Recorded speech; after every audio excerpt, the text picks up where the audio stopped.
बात करेंगे प्रॉपर्टीज़ के बारे में, प्रॉपर्टीज़ ऑफ H2O के बारे में बात करने जा रहे हैं। H2O जो सा होता है वो 2 एलिमेंट्स से मिलकर बना होता है। H2O जो सा है पानी का जो सा मॉलिक्यूलर फार्मूला देखें, मॉलिक्यूलर फार्मूला में 2 एलिमेंट्स प्रेजेंट है, एक तो हाइड्रोजन का एलिमेंट है और एक ऑक्सीजन का एलिमेंट है। इसमें एक ऑक्सीजन का एटम 2 हाइड्रोजन के एटम से कंबाइन होने के बाद जो सा मॉलिक्यूल बनाता है वो बनाता है जी H2O, ठीक है ना। 1 atom of oxygen and combines with 2 atoms of hydrogen and generate H2O molecule। तो जो प्योर वाटर होता है वो एक तो साफ़ होता है, ठीक है ना ही उसमें कोई कलर होता है, एक तो उसकी खुशबू भी नहीं होती और वो टेस्टलेस होता है, जायका भी नहीं होता उसका, ठीक है ना। और फिर उसके बाद it is neutral to litmus, यानी कि लिटमस के लिए क्या होता है, ये न्यूट्रल होता है। जो सा लिटमस पेपर जब हम इसमें डालते हैं लेबोरेटरी में, जो सा लिटमस पेपर होता है जो एसिड बेस और साल्ट का पता चलाने के जो सा लिटमस पेपर इस्तेमाल हो रहा होता है, उस लिटमस पेपर को हम प्योर वाटर के अंदर डालेंगे तो लिटमस पेपर का जो सा कलर होगा वो चेंज नहीं होगा। जब वो चेंज नहीं होगा कलर तो हम समझ लेंगे कि वो क्या है, वो वाटर है। It is neutral to litmus paper. इसका जो सा फ्रीजिंग पॉइंट है, फ्रीजिंग पॉइंट हम किसे कहते हैं कि जो किसी भी सब्सटेंस, जब हम किसी भी सब्सटेंस को ठंडा करते हैं, ठंडा करने के बाद वो फ्रीज़ हो जाती है, वो फ्रीज़ जिस टेम्परेचर पर होती है जाके उस पॉइंट को हम कहते हैं, वो पॉइंट क्या है, वो फ्रीजिंग पॉइंट है।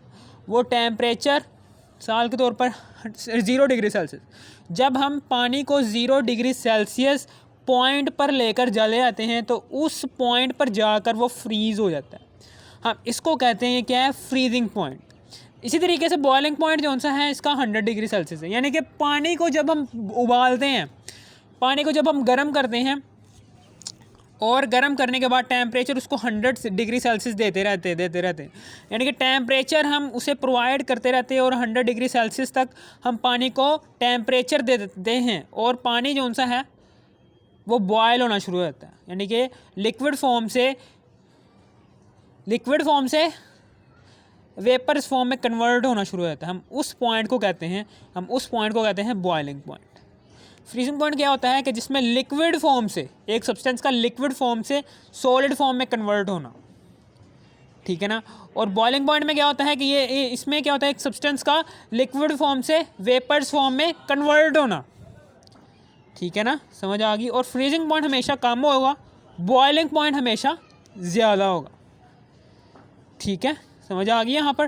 फिर उसके बाद जो सी डेंसिटी होती है, डेंसिटी पानी की जो सी डेंसिटी होती है वो 1 ग्राम पर सेंटीमीटर क्यूब होती है। पानी की जो सी डेंसिटी होती है, maximum density is equal to mass over volume होता है, ठीक है ना, 1 ग्राम पर सेंटीमीटर क्यूब होती है। इससे कम डेंसिटी अगर किसी भी शय की होगी वो पानी के ऊपर तैरेगी, अगर इससे ज़्यादा डेंसिटी होगी किसी भी सब्सटेंस की तो वो पानी के ऊपर नहीं तैरेगी, वो नीचे चली जाएगी, पानी के अंदर चली जाएगी। मिसाल के तौर पर वट्टा है, वो पानी के नीचे चला जाता है, ठीक है। इसी तरीके से हमारी जो सी बॉडी, अक्सर लोग कहते हैं कि हमारी बॉडी जो सी है उसकी डेंसिटी जो सी है वो कम है। डेंसिटी हमारी बॉडी की पानी से कम नहीं है, वो फ्लोट करती है। मिसाल के तौर पर एक बंदा है, वो मर गया है, पानी के अंदर मर गया है, उसकी पहले बॉडी जो सी है, उसकी बॉडी की जो सी डेंसिटी है, हमारी बॉडी की डेंसिटी है वो पानी से ज़्यादा होती है, इसलिए हमारी बॉडी जो सी है वो नीचे की तरफ मूव करती है, फ्लोट कि पानी की जो सी डेंसिटी है उससे क्या होती है, ज़्यादा होती है हमारी बॉडी की डेंसिटी, इसलिए वो पानी के नीचे चली जाती है। और जब हमारी बॉडी जो सी है वो गलने शुरू हो जाती है, हमारी बॉडी के अंदर डिकम्पोजिशन प्रोसेस शुरू हो जाता है, मुख्तलिफ गैसेस बनने शुरू हो जाती हैं हमारी बॉडी को डिकम्पोज करने के दौरान, मुख्तलिफ गैसेस बनती हैं हमारी बॉडी के अंदर, ठीक है। तो वो जो सी गैसेस होती हैं, वो गैसेस की वजह से हमारी जो सी बॉडी की डेंसिटी होती है वो पानी की डेंसिटी से कम हो जाती है, जिसकी वजह से हमारी बॉडी जो सी है वो मरने के बाद तो नीचे चली जाती है, लेकिन जब जिंदा हो जाती है, जब मरने के बाद तो नीचे चली जाएगी ना, मरने के बाद तो वो नीचे चली जाएगी। लेकिन जैसे हमारी बॉडी जो सी है नीचे जाने के बाद, डिकम्पोजिशन प्रोसेस के गुजरने के बाद, गैसेस बनने के बाद, उसकी डेंसिटी पानी से कम होने के बाद वो ऊपर की तरफ आ जाएगी, ठीक है ना, क्योंकि अब उसकी डेंसिटी क्या हो गई है, कम हो गई है पानी से, ठीक है ना। यही है डेंसिटी का इसलिए रोल है, मॉडल है ये। डेंसिटी इज इक्वल टू होती है 1 ग्राम पर सेंटीमीटर क्यूब। टेम्परेचर जो सा होता है वो 4 डिग्री सेल्सियस, कि 4 डिग्री सेल्सियस पर एट 4 डिग्री सेल्सियस पर जो सा पानी होता है उसका टेम्परेचर 4 डिग्री सेल्सियस होता है। यानी कि पानी के अंदर अगर थर्मामीटर डालेंगे तो थर्मामीटर जो उनसे रीडिंग देगा वो देगा 4 डिग्री सेल्सियस की। मिसाल के तौर जैसे हमारा बुखार है, बुखार मापते हैं, कैसे पता चलता है कि इसको 100 डिग्री सेल्सियस बुखार है, 100 फ़ारेनहाइट ये वो उरा परा, ठीक है ना। इसी से ही पता चलता है ना, थर्मामीटर से। थर्मामीटर को जब हम पानी के ऊपर रखेंगे वो हमें पानी का टेम्परेचर बता देगा जो कि नॉर्मल होता है 4 डिग्री सेल्सियस, ठीक है।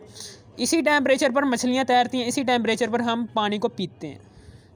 एक्सीलेंट सॉल्वेंट होता है आयनिक कंपाउंड्स। आयनिक कंपाउंड्स ऐसे कंपाउंड्स होते हैं जो सिर्फ और सिर्फ आयन से, मतलब सोडियम क्लोराइड, पोटाशियम क्लोराइड, जो आयंस के बने होते हैं, मेड अप ऑफ आयंस। जब गेनिंग यानी कि सोडियम जो उनसे है ये एक मेटल है, इसके वैलेंस शेल में एक इलेक्ट्रॉन होता है। जब अपने एक वैलेंस शेल में से एक इलेक्ट्रॉन निकालेगा, ठीक है ना, अपने वैलेंस शेल में ऐसे एक इलेक्ट्रॉन निकालेगा तो उसका जो सा वैलेंस शेल है वो गायब हो जाएगा बाहर वाला, और जो उसका सेकंड लास्ट शेल है उसमें 8 इलेक्ट्रॉन पहले से मौजूद है। वो ऑक्टेट रूल के मुताबिक सोडियम भी स्टेबल, इसने लॉस किया इलेक्ट्रॉन और क्लोरीन ने क्या किया, गेन किया। गेन करने के बाद इसके ऊपर नेगेटिव चार्ज आया क्योंकि इसने एक नेगेटिव काम किया, इसने सोडियम को नुकसान पहुँचाया, उसका एक शेल गायब किया। सोडियम ने एक पॉजिटिव काम किया, किसी की दूसरे की मदद की है, के ऊपर पॉजिटिव, इसके ऊपर नेगेटिव।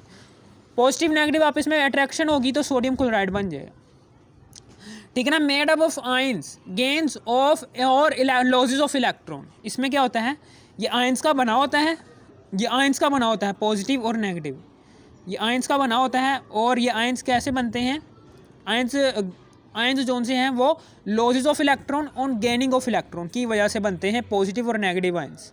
और पॉजिटिव और नेगेटिव आयंस क्या करते हैं, वो अटैच हो जाते हैं, क्योंकि पॉजिटिव और नेगेटिव अट्रैक्शन रखने की वजह से, पॉजिटिव और नेगेटिव आपस में अट्रैक्शन रखने की वजह से क्या होते हैं, ये दोनों आपस में अटैच हो जाते हैं और सोडियम क्लोराइड बना देते हैं। फिर इसी तरीके से अब हम आगे चलते हैं कि जो सा मॉलिक्यूलर कंपाउंड है, मॉलिक्यूलर कंपाउंड कौन से होते हैं। A molecular compound consist of molecules, एक ऐसा मॉलिक्यूलर कंपाउंड जो मॉलिक्यूल से बना होता है, हुज फॉर्मूला, जिसका formula represents the actual number of atoms bonded together in molecule, ठीक है ना। A molecular compound consist of molecules, जो सा मॉलिक्यूल्स है, a molecular compound consist of molecules whose formula represents the actual number of atoms bonded together in molecule. यानी कि ये देखें ना, ये मॉलिक्यूलर फार्मूला H2O CO2, ये क्या है, ये मॉलिक्यूलर फार्मूला, ये क्या है, ये आयनिक फार्मूला, इसे हम कहते हैं आयनिक फार्मूला, आयनिक कंपाउंड का है ना ये। मॉलिक्यूलर फार्मूला क्या होता है, ये देखें यहाँ पर साफ सीधा पता चल रहा है कि ऐसा फार्मूला कि जो मॉलिक्यूल में मौजूद एलिमेंट्स के अंदर एटम्स की तादाद को जाहिर करे। यहाँ पर ये मॉलिक्यूल है, इस मॉलिक्यूल में हमें पता चल रहा है ना कि हाइड्रोजन के 2 एटम्स हैं और ऑक्सीजन का 1 एटम है, पता चल रहा है ना हमें। यानी कि मॉलिक्यूलर फार्मूला यही तो जाहिर करता है कि उस मॉलिक्यूल में कितने एलिमेंट्स हैं, वो भी पता चल रहा है 2 एलिमेंट्स हैं, और उन एलिमेंट्स में कितने कितने एटम्स हैं। हाइड्रोजन के 2 एटम्स हैं, ठीक है ना, हाइड्रोजन एलिमेंट के 2 एटम्स हैं, ऑक्सीजन एलिमेंट का 1 एटम है। इसी तरीके से ये एक मॉलिक्यूल है कार्बन डाइऑक्साइड। इस कार्बन डाइऑक्साइड मॉलिक्यूल के अंदर, ठीक है ना, एक कार्बन एलिमेंट है और एक ऑक्सीजन एलिमेंट है, और इस कार्बन एलिमेंट के अंदर 1 एटम मौजूद है और ऑक्सीजन एलिमेंट के अंदर 2 एटम्स मौजूद हैं। अब हम आगे बात करते हैं high heat capacity. High heat capacity के बारे में बात कर रहे हैं कि इसमें क्या होता है, ये दर्जा हरारत को, इसकी जो सी हाई हीट कैपेसिटी क्या है, ठीक है ना, यानी कि 4.2 जॉल पर ग्राम पर केल्विन है। हाई हीट कैपेसिटी, दर्जा हरारत में तब्दीली दर्ज करने से पहले कोई मादा बहुत ज़्यादा गर्मी जज़ब कर सकता है, ये इसकी तारीफ़ है उर्दू में हाई हीट कैपेसिटी की। फॉर एग्ज़ाम्पल बर्तन है, बर्तन को जब हम गर्म करते हैं, ठीक है ना, और दूसरे 2 चूल्हे के होते हैं ना, एक खाने पर हम सिर्फ बर्तन को गर्म कर रहे हैं और दूसरे खाने में हम बर्तन के अंदर पानी को गर्म कर रहे हैं, तो बर्तन के अंदर जो सा पानी है उसको 60 सेकंड के गर्म करते रहते हैं, गर्म करते रहते हैं, गर्म करते रहते हैं, और फिर उसके बाद इसका टेम्परेचर मैयर करते हैं। इसका टेम्परेचर मैयर करते हैं बर्तन का और बर्तन के अंदर मौजूद पानी का। जिसका टेम्परेचर ज़्यादा होगा ना, तो समझ लेना कि उसकी जोन सी है, उसकी हाई हीट कैपेसिटी, उसकी जोन सी हीट को जज़ब करने की सलाहियत है, हीट को जज़ब करने की सलाहियत है वो बहुत ज़्यादा है। ठीक है ना। इसी तरीके से मैं ये बात बताने की कोशिश कर रहा हूँ, which is 6 times greater than that of rocks. ये रॉक से, पहाड़ियों से 6 टाइम्स ग्रेटर है। यानी कि ये जो सी ये आप एक रॉक को, यानी कि एक पहाड़ी के टुकड़े को गर्म करते हो एक चूल्हे के ऊपर, और एक चूल्हे के ऊपर किसको गर्म करते हो? पानी, बर्तन के अंदर मौजूद पानी को। ठीक है ना। आप क्या करोगे? चूल्हा जलाओगे और चलो यार 1 घंटे तक गर्म करते रहते हो। ये रॉक जोन सी होगी, ये इतनी गर्मी नहीं जज़ब करेगी जितनी गर्मी पानी जज़ब कर लेगा अपने अंदर 60 सेकंड्स के दौरान। और वो तो दर्जा हरारत में तब्दील भी होना शुरू हो जाएगा, दर्जा हरारत में कह रहा हूँ, वेपर्स में तब्दील भी होना शुरू हो जाएगा। इसलिए हम कह सकते हैं कि एनर्जी जोन सी हीट को जज़ब करने की सलाहियत है वो पहाड़ी की निस्बत बर्तन के अंदर मौजूद पानी की ज़्यादा है। ठीक है ना, समझ आ गई यहाँ पर। ये हम कह सकते हैं कि हाई हीट कैपेसिटी जो सी है वो 4.2 जॉल पर ग्राम पर केल्विन है, विच इज़ 6 टाइम्स ग्रेटर, जो कि 6 गुना ज़्यादा है। किससे? रॉक्स से, पहाड़ियों से ज़्यादा है। एटमॉस्फेरिक टेम्परेचर मेंटेन, इससे एटमॉस्फेरिक टेम्परेचर जो सा होता है वो मेंटेन रहता है। H2O थ्रू अदरवाइज, यानी कि आप कह सकते हैं कि जो सा एटमॉस्फेरिक टेम्परेचर मैंने आपको पीछे पढ़ाया था, किस में पढ़ाया था भला? एटमॉस्फेयर में मैंने आपको पढ़ाया था कि H2O और CO2, H2O और CO2, H2O जो है वो 0.001% इस एटमॉस्फेयर में मौजूद है। ठीक है ना, एटमॉस्फेयर में मौजूद है। किसके अंदर? ट्रोपोस्फेयर के अंदर। और CO2 भी मौजूद है किसके अंदर? ट्रोपोस्फेयर के अंदर। जब सूरज की शुआएं उनके सूरज की शुआओं में से विजिबल रेज जब ज़मीन से टकराती है तो ज़मीन उसको जज़ब करने के बाद इमिट करती है, निकालती है इंफ्रारेड रेडिएशंस। उन इंफ्रारेड रेडिएशंस को H2O के वेपर्स अपने अंदर जज़ब करना शुरू करते हैं। ठीक है ना। और H2O के वेपर्स जज़ब करते हैं, जैसे जितने ज़्यादा इंफ्रारेड रेडिएशन जज़ब होंगी उतना ज़्यादा टेम्परेचर बढ़ेगा। ठीक है ना। चूँकि अब H2O जो सा है वो एटमॉस्फेयर में 0.001% मौजूद है, जिसकी वजह से जो सा टेम्परेचर वो 15 डिग्री सेल्सियस मेंटेन रहेगा। एटमॉस्फेयर का जो सा ट्रोपोस्फेयर का मेंटेन टेम्परेचर है। ठीक है ना। हम ये कह सकते हैं कि एटमॉस्फेरिक टेम्परेचर मेंटेन किसकी वजह से रह रहा है? H2O वेपर्स की वजह से। अगर H2O के वेपर्स 0.001% की मिकदार में ना मौजूद हों तो फिर क्या होगा? तो फिर डे टाइम दिन का टेम्परेचर जो सा होगा वो इतना ज़्यादा हो जाएगा कि हमारी जो सी बॉडी है वो उसे बर्दाश्त नहीं कर सकेगी। और रात का टेम्परेचर इतना ज़्यादा कम हो जाएगा कि जो सी हमारी बॉडी है वो जम जाएगी। ठीक, -20 to -40 डिग्री सेल्सियस। ठीक है ना। ज़्यादा क्यों होगा? ये देखें, वुड हाई मेल्ट्स एवरीबॉडी। रात को कम क्यों हो रहा है और दिन को ज़्यादा क्यों हो रहा है? दिन को इसलिए ज़्यादा हो रहा है कि देखें H2O के वेपर्स जोन से हैं वो मौजूद ही नहीं है। H2O के वेपर्स मौजूद ही नहीं है। तो फिर CO2 जोन सी होगी वो एब्जॉर्ब करेगी, कार्बन डाइऑक्साइड इंफ्रारेड रेडिएशंस को एब्जॉर्ब करेगी।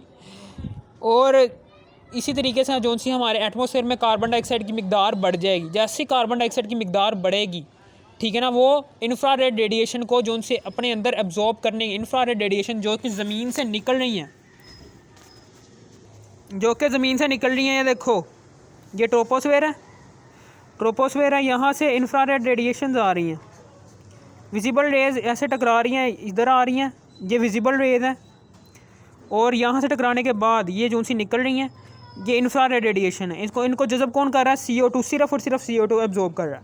CO2 क्या करेगा? ज़्यादा इंफ्रारेड रेडिएशंस को जज़ब करेगा, जिसकी वजह से टेम्परेचर क्या हो जाएगा?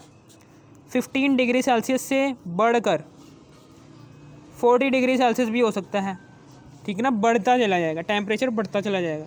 ठीक है, समझ आ गई। H2O के वेपर्स प्रेजेंट ही नहीं है। ठीक है ना, H2O के वेपर्स अगर प्रेजेंट ही ना, अगर रात के वक्त इतना कम क्यों हो जाएगा? रात के वक्त आपको पता है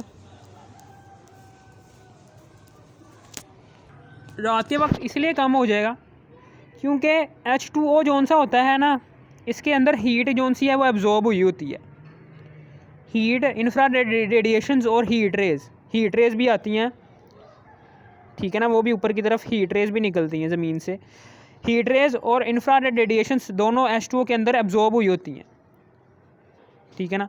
इन दोनों रेज़ की वजह से जो कि H2O के अंदर एब्जॉर्ब हुई हैं, ठीक है ना, ये रात के वक्त क्या करता है, ये निकालता है उन हीट रेज़ को, जिसकी वजह से हीट रेज़ को खारिज करता है अपने में से। रात के वक्त थोड़ी ना वो हीट रेज़ आ रही होती हैं और इन विजिबल रेज़ आ रही होती हैं सूरज से। रात के वक्त तो सूरज होता ही नहीं है। तो ये टेम्परेचर को बरकरार रखने के लिए, टेम्परेचर को मेंटेन रखने के लिए H2O के मॉलिक्यूल्स क्या करते हैं, ये मॉलिक्यूल्स ये जो सी जज़ब की हुई हीट रेज़ होती हैं और इंफ्रारेड रेडिएशंस होती हैं उनको खारिज करना शुरू कर देते हैं, जिसकी वजह से रात का जो सा टेम्परेचर है वो भी मेंटेन्ड रहता है, ना इतना कम रहता है और ना ही इतना ज़्यादा हो पाता है। लेकिन अगर H2O ही नहीं प्रेजेंट होगा तो वो जो सा H2O के मॉलिक्यूल्स हीट रेज़ खारिज कर रहे थे और इंफ्रारेड रेडिएशंस खारिज कर रहे थे रात के वक्त, वो भी नहीं करेंगे। अगर वो नहीं करेंगे तो फिर क्या होगा, तो फिर टेम्परेचर रात के वक्त गिरना शुरू हो जाएगा, क्योंकि अब H2O के मॉलिक्यूल्स जो से हैं वो हीट रेज़ और इंफ्रारेड रेडिएशंस की वजह से टेम्परेचर को मेंटेन नहीं कर पा रहे। तो अब क्या करेगा, कार्बन डाइऑक्साइड में तो ये खासियत ही नहीं है, तो वो क्या होगा, टेम्परेचर गिरना शुरू हो जाएगा। टेम्परेचर क्या हो जाएगा, गिरना शुरू हो जाएगा। टेम्परेचर गिरना शुरू हो जाएगा यानी कि फ्रीज़ हो जाएगा, टेम्परेचर गिरना शुरू हो जाएगा, ठीक है। ये है हमारा आज का टॉपिक। फिर उसके बाद अब हम आगे बात करते हैं कि हाई सरफेस टेंशन होती है। हाई सरफेस टेंशन होती है इसका मतलब क्या है कि the unique property of H2O is responsible for its high capillary action. Capillary action, ये हाई सरफेस टेंशन का मतलब ये है, सरफेस टेंशन यानी कि सरफेस के ऊपर टेंशन ज़्यादा है, ठीक है ना। ये क्या है, यूनिक प्रॉपर्टी है। इसी प्रॉपर्टी की वजह से कैपिलरी एक्शन वजूद में आता है। कैपिलरी एक्शन डिपेंड करता है हाई सरफेस टेंशन के ऊपर। यानी कि कैपिलरी एक्शन क्या होता है कि जब पौधा जो सा होता है वो ज़मीन से पानी को खींच रहा होता है, ऊपर की तरफ खींच रहा होता है, वो रूट्स के ज़रिए पानी को ज़मीन से ऊपर अपने पत्तों की तरफ ट्रांसफ़र कर पा रहा होता है, तो सिर्फ़ और सिर्फ कैपिलरी एक्शन की वजह से। वाटर राइजेज़ अप, पानी ऊपर की तरफ उठता है फ्रॉम द रूट्स, जड़ों से, from the roots of plants की जड़ों से टू लीव्स, पत्तों तक, ठीक है। दिस प्रोसेस, ये बहुत ज़्यादा ज़रूरी प्रोसेस है, is vital for survival, plant की सर्वाइवल के लिए बहुत ज़्यादा ज़रूरी प्रोसेस है। हाई सरफेस टेंशन, ठीक है ना, सरफेस के साथ जो सी इसकी अटैचमेंट है वाटर की वो ज़्यादा है। आपने अक्सर देखा होगा अगर वाटर जो सा है वो किसी सरफेस को लगता है, फॉर एग्ज़ाम्पल आप किसी पत्थर के ऊपर पानी को, दीवार है, दीवार के ऊपर आप पानी को गिराते हैं तो पानी जो सा है वो दीवार के ऊपर चिपकता है, छोटे छोटे से कतरे जो से हैं वो दीवार के ऊपर लग जाते हैं, ठीक है ना कहीं लग जाते हैं। वो छोटे छोटे से कतरे क्या होते हैं, वो हाई सरफेस टेंशन को ज़ाहिर कर रहे होते हैं कि भाई जो सा वाटर है ना वो सरफेस के साथ एक बॉन्ड बना रहा है। इसी बॉन्ड की वजह से ये कैपिलरी एक्शन जो सा होता है, इस कैपिलरी एक्शन के सरफेस के साथ इंटरेक्ट करने की वजह से, वाटर सरफेस के साथ इंटरेक्ट कर रहा है ना, इसी इंटरेक्शन की वजह से जो सा कैपिलरी एक्शन है वो भी वजूद में आ जाता है।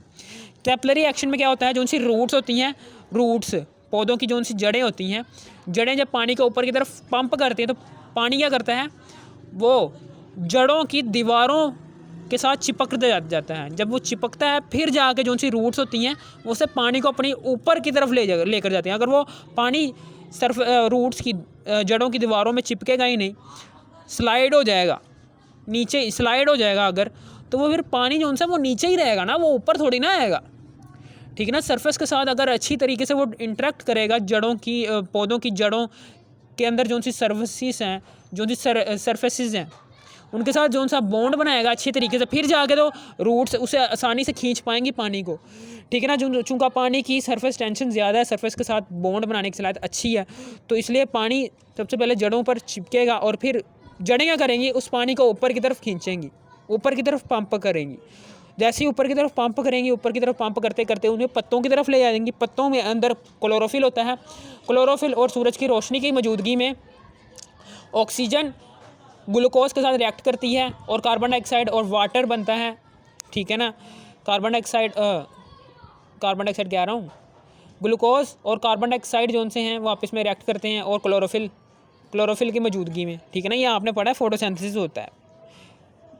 पौधों के पत्तों में फोटोसिंथेसिस के अमल के ज़रिए ग्लूकोज की तैयारी होती है। समझ आ गया आपको। ये हो गया हमारा आज का टॉपिक क्लियर, ठीक है। प्रॉपर्टीज़ ऑफ H2O की बात की थी। अगर आपको ये टॉपिक समझ में आ गया हो तो इसको सब्सक्राइब भी कर देना और लाइक भी कर देना। Good bye, watching for me.